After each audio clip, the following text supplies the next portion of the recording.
Hello friends, police update YouTube channel पर आपका एक बार फिर से स्वागत है। आज की वीडियो में हम बात करेंगे दोस्तों कि किसी भी व्यक्ति को यदि धारा 107(16) में पाबंद करवाना है तो उसकी क्या प्रक्रियाएं हैं, वह व्यक्ति कितने दिनों के लिए पाबंद किया जाता है, और यदि उस व्यक्ति को पाबंद कर दिया जाए और उसके बावजूद वह दोबारा कोई घटना कारित करने की उससे आशंका हो तो उसके खिलाफ क्या कार्रवाई की जाती है।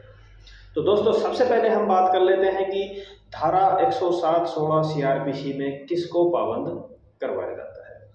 दोस्तों यदि किसी भी व्यक्ति, किसी भी समाज, किसी भी जाति, अमीर गरीब चाहे कोई भी हो, उससे हमें जान माल का खतरा है, नुक्से अमन का अंदेशा है, ये समझे कि उस व्यक्ति से हमें किसी भी तरीके का खतरा है, वह हमारे साथ मारपीट कर सकता है या फिर हमारी कोई संपत्ति को हानि पहुंचा सकता है, तो उस व्यक्ति को हम धारा 107(16) सीआरपीसी में पाबंद करवा सकते हैं।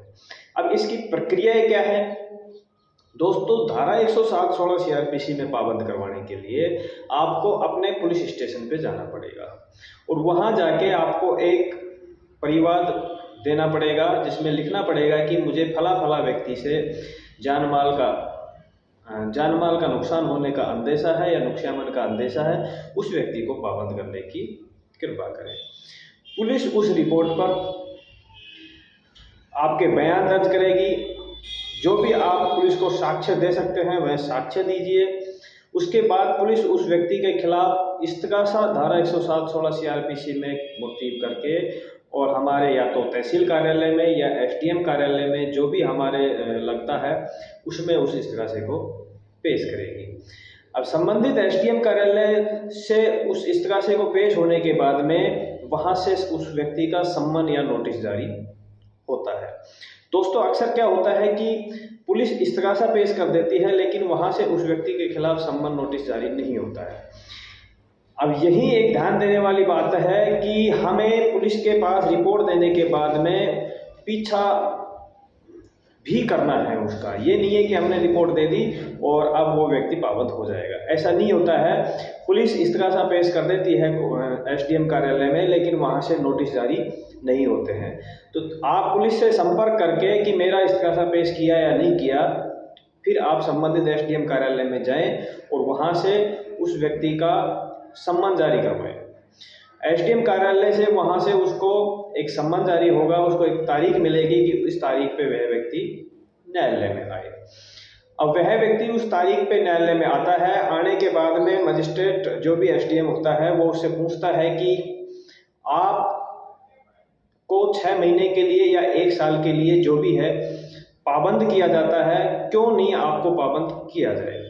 तो वह व्यक्ति भी अपना साक्ष्य पेश करता है कि मैं इस व्यक्ति को कोई हानि नहीं पहुंचाऊंगा या मेरी ऐसी कोई बात नहीं है। यदि वह उसमें साक्ष्य पेश करने में कामयाब हो जाता है तो उस व्यक्ति को पाबंद नहीं किया जाता है।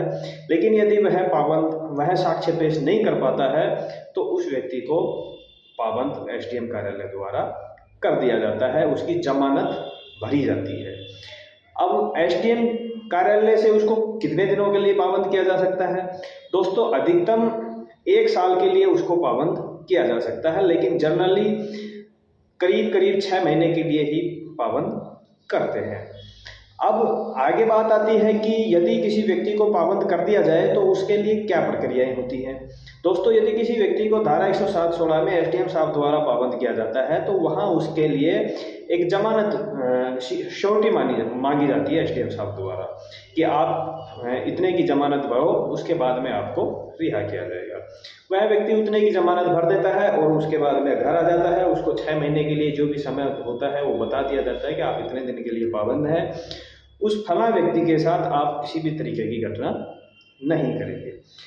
अब दोस्तों बात आती है कि यदि कोई व्यक्ति को पाबंद करने के बावजूद भी वह उसी घटना को बार बार दोहरा रहा है तो क्या होगा।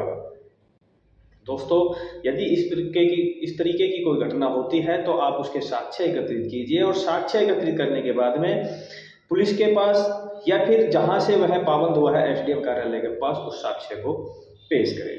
उसको पेश करने के बाद में उस व्यक्ति के खिलाफ धारा 122 सीआरपीसी के तहत कार्रवाई की जाती है और धारा 122 सीआरपीसी में उस व्यक्ति को जेसी भेजा जाता है। क्योंकि धारा 107(16) में ऐसा कोई गिरफ्तारी का प्रावधान नहीं है, लेकिन वह धारा 107(16) सीआरपीसी की पालना नहीं करता है तो उसके खिलाफ धारा 122 सीआरपीसी की कार्रवाई की जाके उस व्यक्ति को जेसी भिजवाया जाता है।